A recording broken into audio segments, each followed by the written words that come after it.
முயல் மற்றும் ஆமையின் ஓட்டப்பந்தயம். ஒரு நீதிக்கதை. 1. ஆரம்பமும் சவாலும்.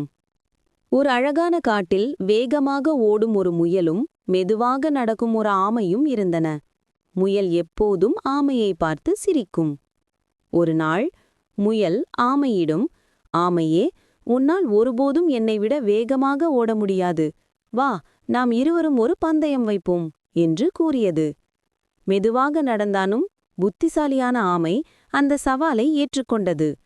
அவர்கள் இருவரும் பந்தயத்தை தொடங்க தயாரானார்கள். 2. பந்தயமும் முயலின் அகந்தையும். பந்தயம் தொடங்கியது.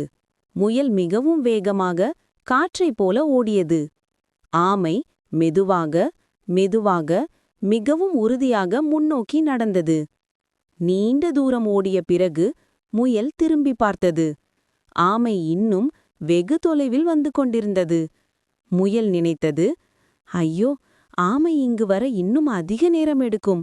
நான் சிறிது நேரம் ஓய்வெடுக்கிறேன். அகந்தையோடு இருந்த முயல் அழகான ஒரு மரத்தடியில் உட்கார்ந்து உடனே தூங்கிவிட்டது. முயல் நன்றாக தூங்கிக் கொண்டிருந்தது. இதற்கிடையில் ஆமை நிறுத்தாமல் சென்றது. மெதுவாக இருந்தாலும் ஆமை ஒரே வேகத்தில் கலங்காமல் முன்னோக்கி நடந்தது. ஆமை தூங்கிக் கொண்டிருந்த முயலை கடந்து சென்றது. 3. முயல் ஓய்வெடுத்தலும் ஆமை முன்னேறுதலும். 4. முடிவும் ஆமையின் வெற்றியும். சிறிது நேரத்திற்குப் பிறகு முயல் விழித்துக் கொண்டது. பயந்த முயல் வேகமாக ஓடத் தொடங்கியது.